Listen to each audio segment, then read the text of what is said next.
महाभारत और मनुस्मृति श्लोक 8.15 में लिखा है, धर्मो रक्षति रक्षता। इसका अनुवाद इस प्रकार है कि धर्म उन लोगों की रक्षा करता है जो इसकी रक्षा करते हैं। मध्य प्रदेश सरकार की धर्म रक्षा और धार्मिक स्थलों के संवर्धन के प्रयासों की वजह से पिछले कुछ वर्षों से मध्य प्रदेश के विकास को पंख लग गए हैं। देश में शांति का टापू कहा जाने वाला हिंदुस्तान का दिल मध्य प्रदेश अब देशी विदेशी सैलानियों को जमकर आकर्षित कर रहा है। ऐसे प्रदेश में पर्यटन के क्षेत्र में असीम संभावनाओं का जन्म हो रहा है। जिस महाकाल लोक के निर्माण के दौरान कथित भ्रष्टाचार को लेकर कांग्रेस ने लगातार विरोध किया, वही उज्जैन अब प्रदेश नहीं देश में भी पर्यटन का सबसे बड़ा केंद्र बनकर उभरा है। प्रदेश में एक साल में रिकॉर्ड 11 करोड़ पर्यटकों ने मध्य प्रदेश के दर्शन किए हैं। सबसे ज्यादा पर्यटक उज्जैन में 5 करोड़ 28 लाख आए। देश का दिल कहे जाने वाले मध्य प्रदेश में एक साल में बड़ी संख्या में पर्यटक पहुंचे। ये एक रिकॉर्ड बन गया है। प्रदेश के ऐतिहासिक धरोहरों, गौरवशाली इतिहास, प्राकृतिक सौंदर्य, विविध वन्यजीव और आध्यात्मिक अनुभवों के लिए मध्य प्रदेश ने साल 2023 में 11 करोड़ से ज्यादा पर्यटकों का स्वागत किया। जनवरी 2023 से दिसंबर 2023 तक मध्य प्रदेश में 11 करोड़ 21 लाख पर्यटक पहुंचे, जिनमें विदेशी पर्यटकों की संख्या 1,83,000 रही। 2022 में पर्यटकों की संख्या 3 करोड़ 31,38,757 रही। प्रदेश में सबसे ज्यादा पर्यटक उज्जैन पहुंचे, जिनकी संख्या 5 करोड़ 28 लाख से ज्यादा रही। जाहिर है यह आंकड़े प्रदेश की करोड़ों जनता को गर्व करने के लिए पर्याप्त है। अब तो स्थिति भी बेहतर होगी। दरअसल 2028 में उज्जैन में सिंहस्थ प्रस्तावित है और इसकी कमान खुद प्रदेश के मुखिया और उज्जैन के विधायक डॉक्टर मोहन यादव ने संभाली है। लिहाजा महाकाल लोक की वैभव में 4 चांद लगना तय है। दरअसल पर्यटकों की रिकॉर्ड वृद्धि प्रदेश में बुनियादी ढांचे के विकास, धार्मिक पर्यटन में वृद्धि के साथ ही अनूठी सांस्कृतिक विरासत को बढ़ावा देने और सभी आगंतुकों के लिए एक यादगार अनुभव सुनिश्चित करने के ठोस समर्पित प्रयासों का प्रमाण है। अपनी सेवाओं में लगातार सुधार कर और अपने क्षेत्र की प्राकृतिक सुंदरता और जीवंत परंपराओं को प्रचारित कर सफलतापूर्वक अधिक पर्यटकों को आकर्षित कर रहे हैं। इसका फायदा स्थानीय अर्थव्यवस्थाओं को मिल रहा है और साथ ही हमारे समुदायों के विकास हेतु स्थायी अवसर सृजित हो रहे हैं।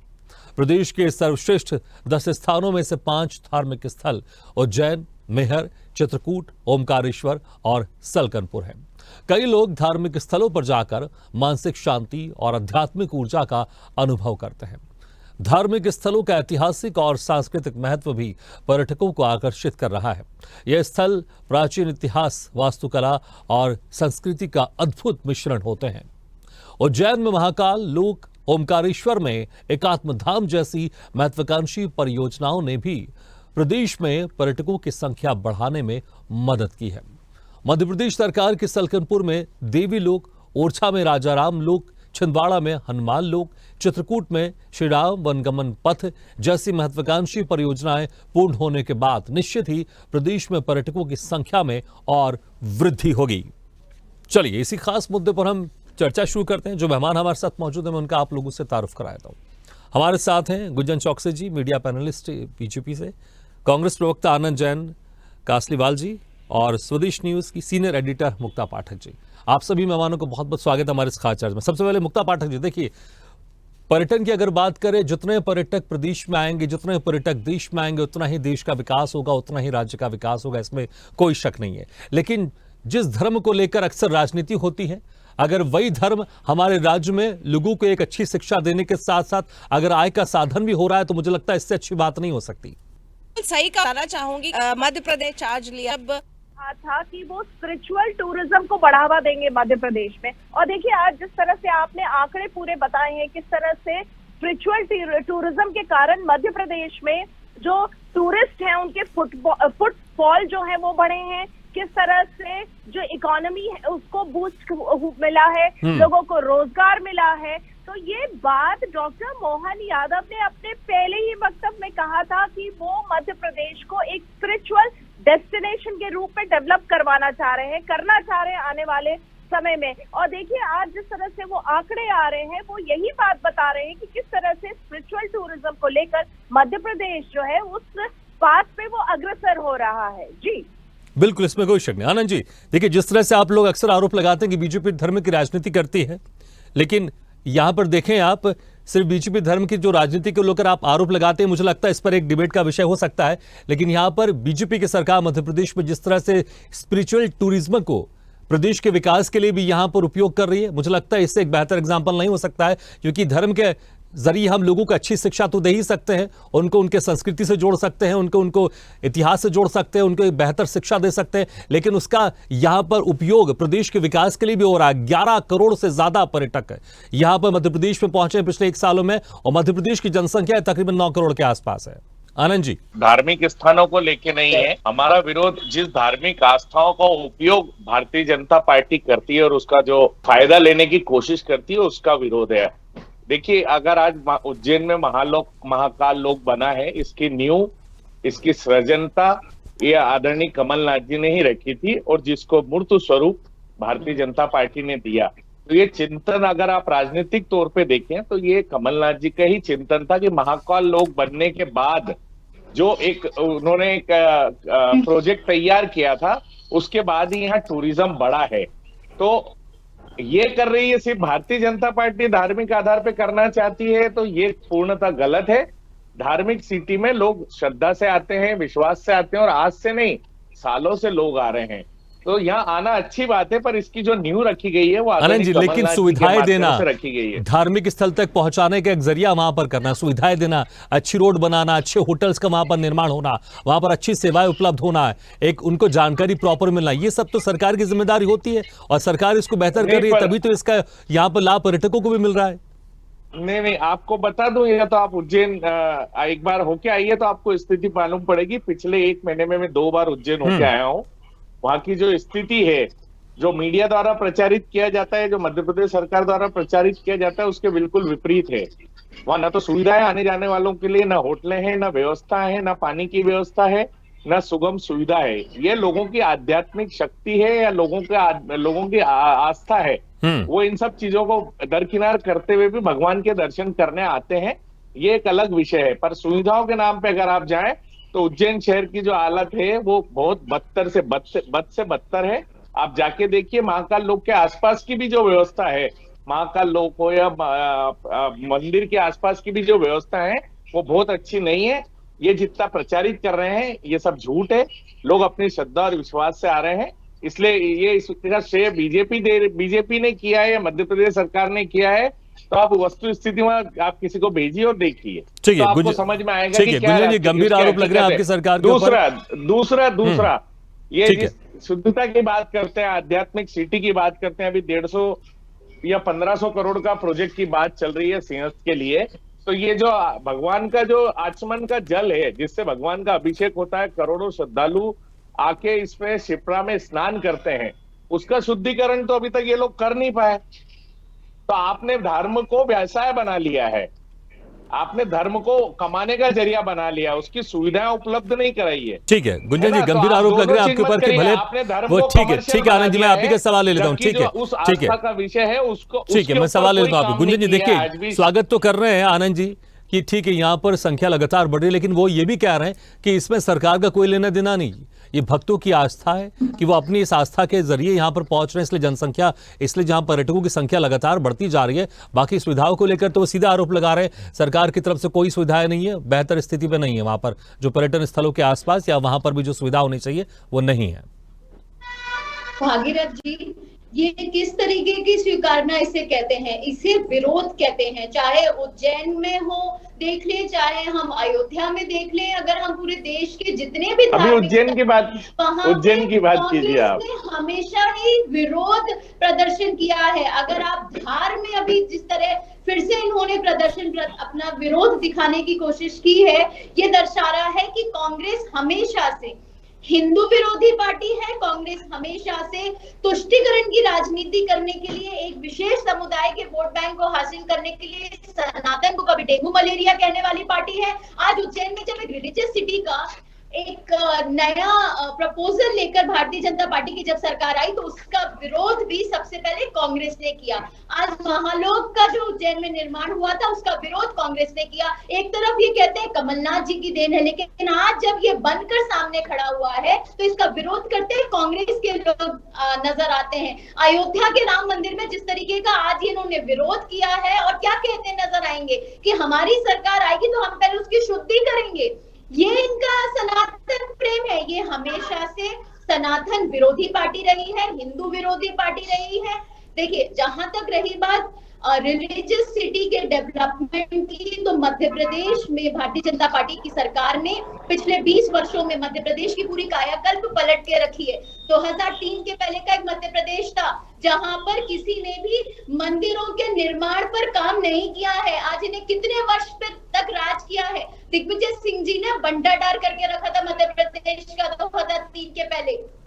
जब भारतीय जनता पार्टी की सरकार आई तो अभी वर्तमान की बात कीजिए, आप हर समय 2003 की बात मत कीजिए। ओंकारेश्वर का नाम लूं, मैं सलकनपुर का नाम लूं, या मैं इतने अनगिनत क्षेत्र हैं रिलीजियस जहां पे डेवलपमेंट हुआ, जहां पे सनातन को, हमारी संस्कृति को बढ़ावा मिला, जहां पर हिंदुओं को उनके धर्म के प्रति जागरूकता का काम किया गया, ये भारतीय जनता पार्टी की सरकार ने किया। आज अगर सनातन का डंका पूरी दुनिया में बज रहा है, हमारी संस्कृति का डंका अगर पूरी दुनिया में बज रहा है, तो हमारे प्रधानमंत्री नरेंद्र मोदी जी के नेतृत्व में भारतीय जनता पार्टी ने ये काम किया है। चाहे प्रभु श्री राम मंदिर के निर्माण की बात कर लूं, मैं महाकाल की बात कर लूं, मैं ठीक, गुंजन जी, लेकिन अगर विपक्ष अगर सुविधाओं को लेकर अगर आप आरोप लगाता है तो मुझे लगता है इस सवाल पर कम से कम हिंदू विरोधी तो नहीं कहना चाहिए, क्योंकि अगर वो कह रहा है कि सुविधाएं नहीं है पर्यटन स्थल के आसपास, धार्मिक स्थल के आसपास, मुझे लगता है इस सवाल पर तो हिंदू विरोधी कम से कम नहीं कहना चाहिए, क्योंकि विपक्ष का काम है अगर सुविधाओं की कमी है तो सरकार को उस ओर इंगित करना।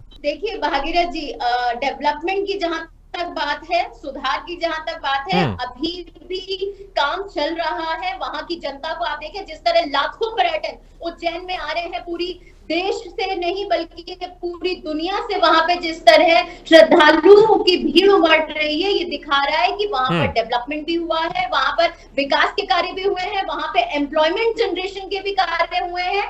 आज इस तरीके के जितने रिलीजियस धार्मिक स्थल है, वहां पर जब डेवलपमेंट का काम होता है, उनके बढ़ावे का काम होता है, तो इससे हम अपनी संस्कृति, अपने सनातन को तो बढ़ावा देते ही देते, पर साथ में हम लोग एम्प्लॉयमेंट जनरेशन का बिल्कुल, इसमें कोई शक नहीं है, इसमें कोई शक नहीं है, क्योंकि अगर 11 करोड़ पर्यटक अगर एक साल में मध्य प्रदेश में आए हैं तो इससे कई लोगों को रोजगार भी मिला होगा, इसमें कोई शक नहीं। मुक्ता जी, महाकाल लोक की अगर जैसे स्पेशल खासतौर से बात करते आनंद जैन जी, महाकाल लोक का जब निर्माण हुआ था, उसका शुभारंभ हुआ था, आप वहां पर गए थे, आपने पूरा कवरेज किया था स्वदेश न्यूज के जरिए, हमने उसको दर्शकों को दिखाया भी था। जिस तरह से आनंद जैन जी कह रहे हैं कि सुविधाएं जो आसपास वैसी नहीं है, देखिए मुझे लगता है एक विकास एक सतत प्रक्रिया है जो लगातार होती रहती है और लगातार उसमें बढ़ोतरी होती रहती है, इसमें कोई शक नहीं है।